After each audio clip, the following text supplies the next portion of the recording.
You can now discriminate against people for being black, and for being a woman, and for being gay.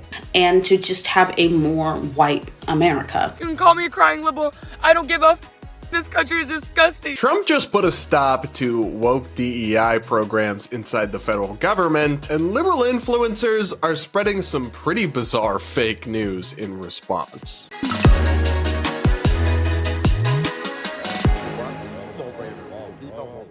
We're going to break this down and so much more on today's episode of the Brad vs. Everyone podcast, my daily show where I take on the craziest ideas from across our media, our politics, and the internet, all from an independent perspective. Heads up, guys, I'll be traveling later today to do a debate/interview on Timcast over with Tim Pool in West Virginia. So I'm going to try to stick to my normal content schedule, but episodes may be a little late or delayed for a couple days with all that going on. I got to go all the way out there, but I'm excited for the conversation and to be heading out there and doing the show. Now, up first, Trump is signing a ton of executive actions and frankly just doing so much so fast, it's getting a bit hard to keep up. But one thing he did do was fulfill one of his promises and sign an initiative rolling back DEI initiatives, diversity, equity, and inclusion, and affirmative action, the kind of things that have celebrations of different identity groups that prioritize diversity and quotas and kind of run against the traditional pure meritocratic colorblind approach. And a whole lot of liberal people on the internet are simply crashing out over this. There's really no words for how hysterical the meltdown has been in some online pockets. Take a look at this one video that's going viral. I don't care what nobody says. This motherfucker just took away the Equal Employment Act. I can't, you cannot make this shit up. I don't give a You can call me a crying liberal. I don't give a You guys are disgusting. This country is disgusting. I love how she said, you can't make this shit up, while actively making a ton of shit up. The comment section was eating it up, though. I don't know how people aren't enraged. We are literally going back. Scared for you guys. Watching from Australia. Sending love and light. I just found out I'm pregnant 2 days ago, and now I'm so scared to bring my child into this mess. Well, you shouldn't be, because none of that is real or happening, and y'all are getting worked up for no reason. So what did Trump actually do? Well, he did sign an executive order. That order is titled Ending Illegal Discrimination and Restoring Merit-Based Opportunity. Horrifying stuff. Right from the get-go. Just terrible. This order states, it is the policy of the United States to protect the civil rights of all Americans and to promote individual initiative, excellence, and hard work. I therefore order all executive departments and agencies to terminate all discriminatory and illegal preferences, mandates, policies, programs, activities, guidance, regulation, enforcement actions, consent orders, and requirements. I further order all agencies to enforce our longstanding civil rights laws and to combat illegal private sector DEI preferences, mandates, policies, programs, and activities. So he's saying, no more promoting diversity at the expense of merit. We're going back to non-discrimination, but meritocracy. This week, I will also end the government policy of trying to socially engineer race and gender into every aspect of public and private life.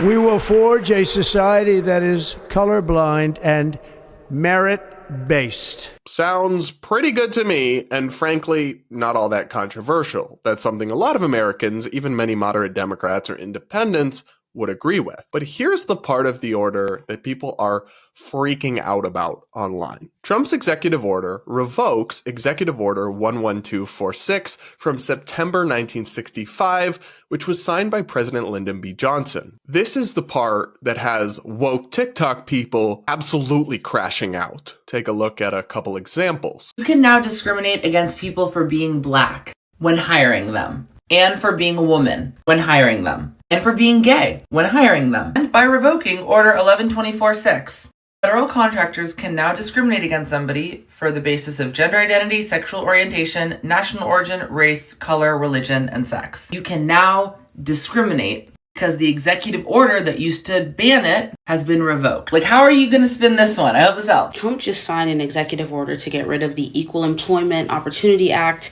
which is such a huge step back. It so obviously shows what their plans are in relation to Project 2025 and to just have a more white America. We're talking about rolling back an executive order from Lyndon B. Johnson in 1965 that segregationists opposed. And this is because his anti-DEI order is so broad, it actually eliminates and terminates all regulatory practices and mandates that actually protect people from hiring and employment discrimination. Basically, everything you just heard is factually incorrect, objectively false. First, presidents cannot just revoke federal laws, and federal anti-discrimination laws are still in place, binding all employers that are under that applicable law, the Civil Rights Act, to not discriminate on a whole host of categories, including race, gender, sexual orientation, and now gender identity. That hasn't changed. Trump didn't attempt to change it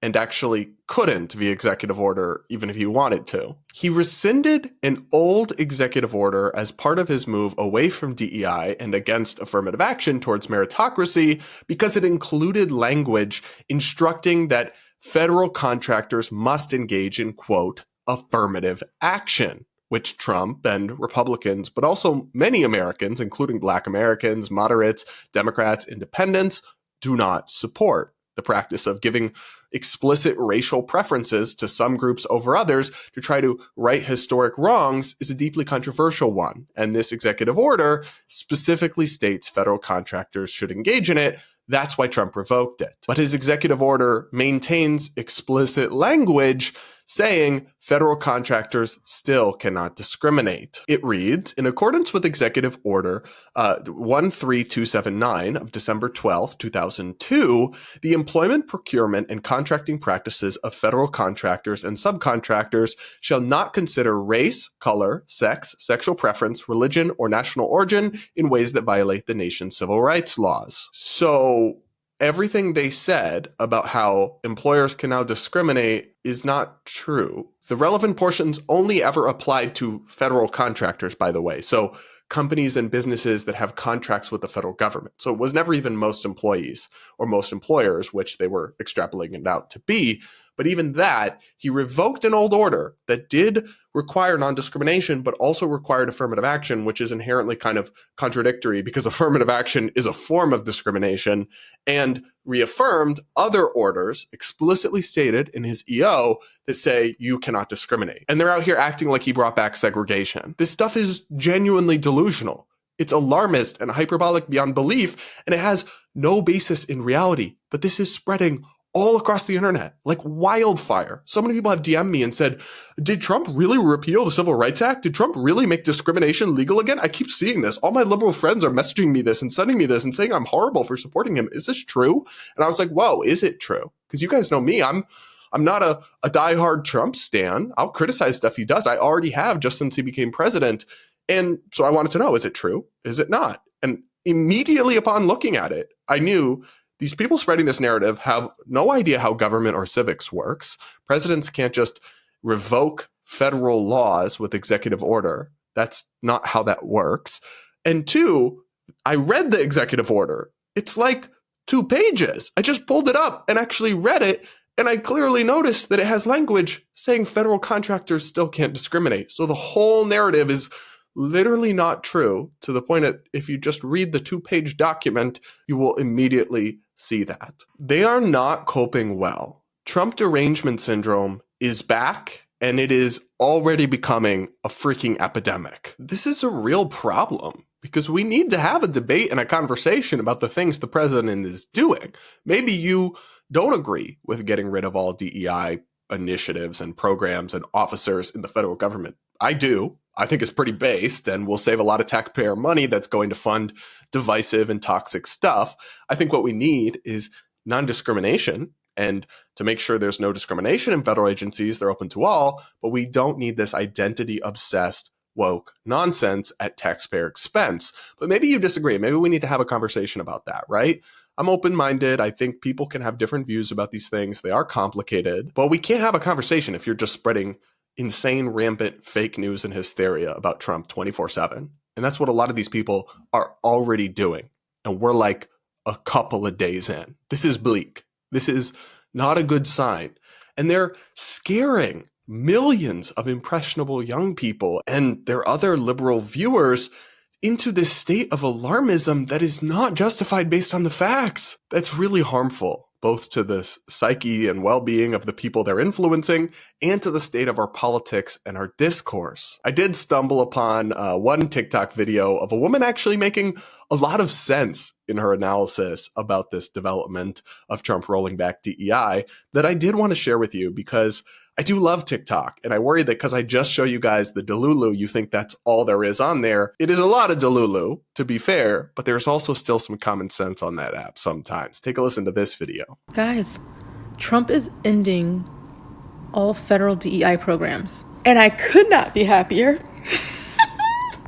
Ooh, what a good day to be alive. Oh my goodness. Goodbye, DEI. Goodbye. See you later. Sayonara. I am so thankful that is out the window because who's it helping? Who is it helping? No one needs handouts. Think about it. If you are not fit for a job, then you shouldn't get the job. If you're not fit for the school, you shouldn't get into the school. And literally statistics will show people that get in based on DEI, affirmative action, whatever, they test lower, they do lower, they're just not qualified, right, for the position. And it ends up hurting themselves and others in the process. And no more DEI. Just no more. So I agree with her, and I appreciate her take. And she actually makes a good point.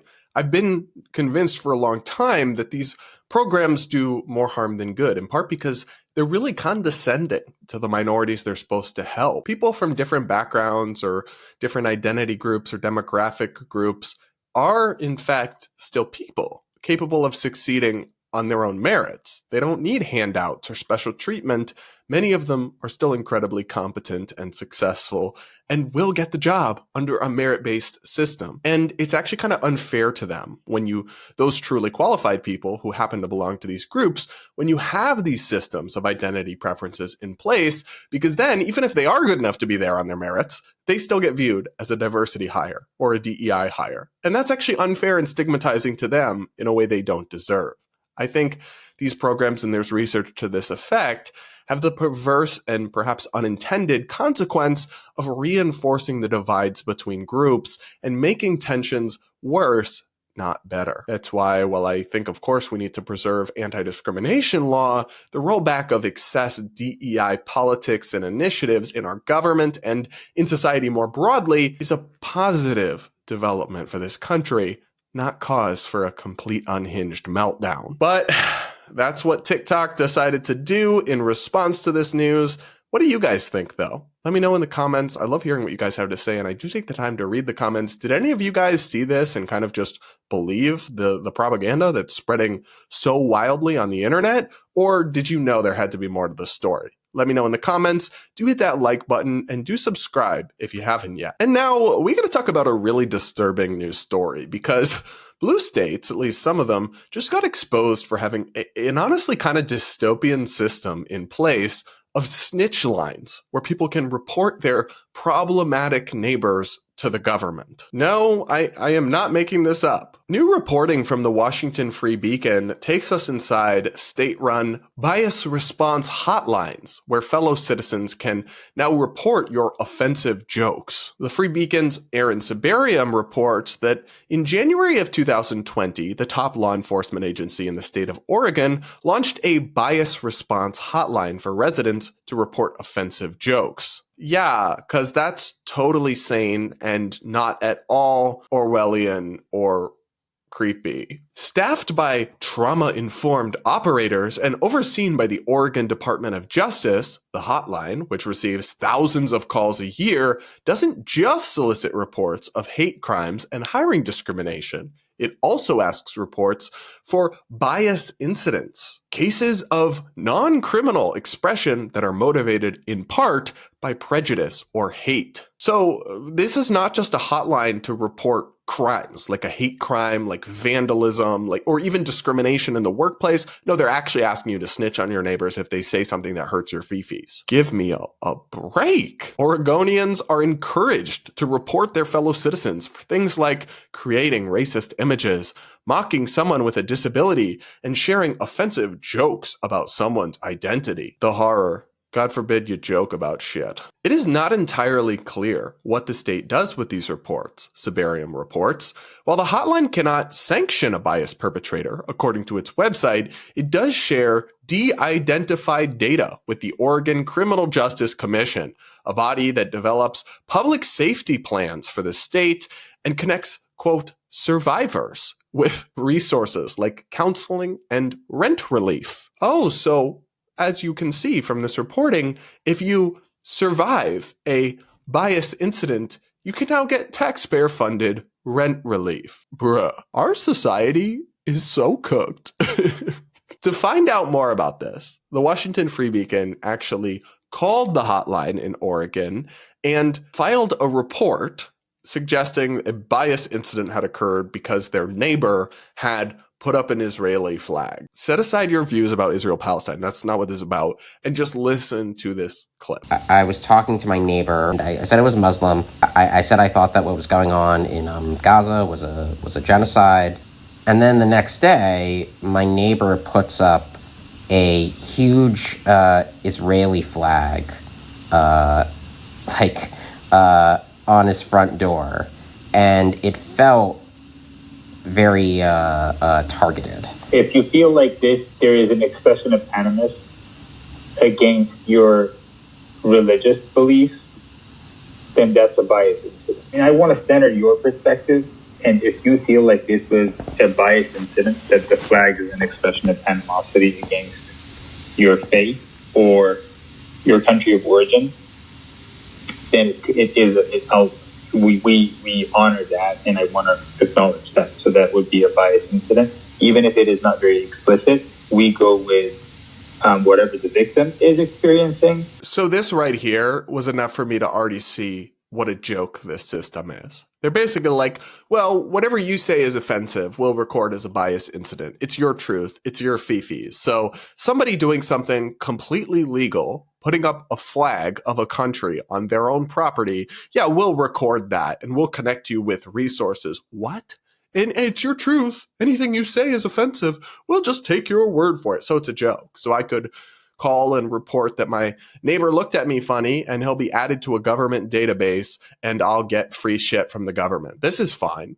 This is normal. And there's like finances involved here, guys. You get free stuff if you make these reports in some of these places. Take a listen to more of the call with the Free Beacon, undercover, obviously kind of trolling the hotline operator. As a victim of a bias incident, you qualify for mental health support.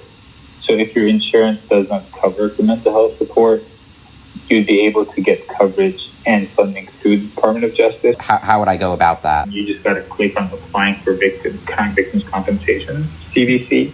It'll ask you what crime were you the victim of, and what you have to select is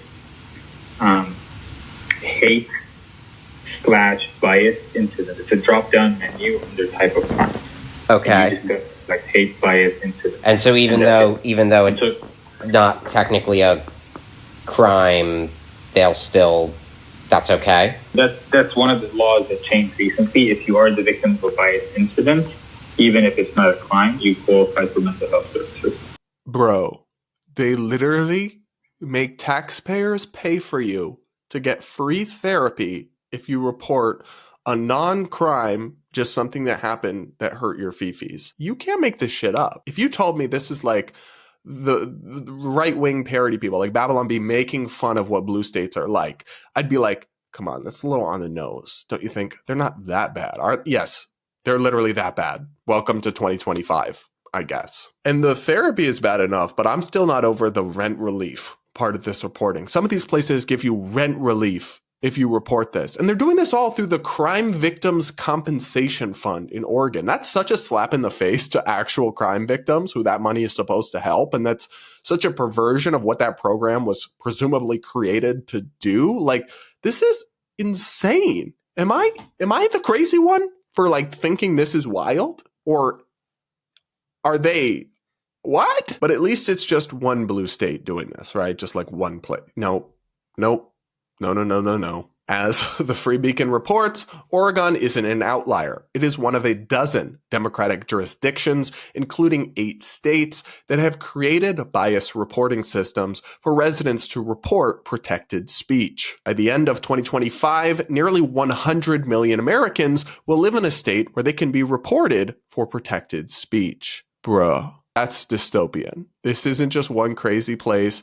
This is 8 blue states and other jurisdictions with more than 100 million residents that are going to have snitch lines to report your neighbors to the speech police. Now, beyond the shock value here, why does this matter exactly? FIRE, which, disclaimer, I do some consulting work for, the Nonpartisan Foundation for Individual Rights and Expression, they have commented on this story and explained why it's such a problem. The biggest reason is that it creates a chilling effect on people's ability to express themselves and exercise their constitutional rights if they know their neighbors can literally report them to the government, potentially, if they say something offensive. FIRE's Aaron Turr, the director of public advocacy, said that the involvement of law enforcement in some of these systems raises serious questions about their constitutionality and their potential chilling effects. Some courts have ruled that campus bias response teams chill protected speech through implicit threats of investigation and punishment, Turr told the Free Beacon. The state-level reporting systems raise similar First Amendment issues, especially when law enforcement is involved. Yeah, I do think this would have a chilling effect. Some of these places even contact you if you've been reported. Imagine that. You put a flag outside your door and somebody reports you to the frickin' government and you get a call from the Department of whatever saying that you've been reported to the bias hate speech response line for your blue state. In the age of cancel culture, where people are canceled for far less than a report of a bias incident, is that not going to chill people's speech? Is that not going to make people afraid to speak their minds, scared to say their true opinions? I certainly think it would. So look, I think this kind of thing should be challenged in court and potentially struck down and prohibited as a violation of the Constitution. And even if the legal remedies maybe aren't there, maybe courts for some reason uphold this, states got to scrap this. It is so chilling and so creepy and also so condescending. There are not, in fact, huge swaths of the public that need to be coddled from everything that might hurt their feelings, even if it's not remotely close to a criminal act. And setting up government systems like this is so ripe for abuse and reinforces everything that's wrong with our culture and our society today. But that's just my take. You guys will have to let me know what you think in the comments below. And make sure you hit that like button while you're at it. Now, we got to check in with the lovely ladies over at The View, because one of the hosts of The View is crashing out over Trump's inauguration, and in particular, the black celebrities who performed at it. The View's Anna Navarro actually suggested that these black people who performed at Trump's inauguration are like trained animals. Take a listen to her interesting little rant. Them, and it was so many other people. The thing that really, I think, was spotlighting Snoop is because of the things that Snoop Dogg said 10 days before the inaugural in 2017. And so look, if you opposed and stood up against Trump in 2017, but you were there now, if you spoke up against Trump January 7th, 2021, but you were there now applauding him like a trained seal, Donald Trump has not changed. You've changed. Yeah. I agreed with Ilhan Omar on this. I think it's the first time I've agreed with her. I don't come for the artist. It's the same way I felt about Carrie Underwood. I think that people see it as part of American tradition to be part of this.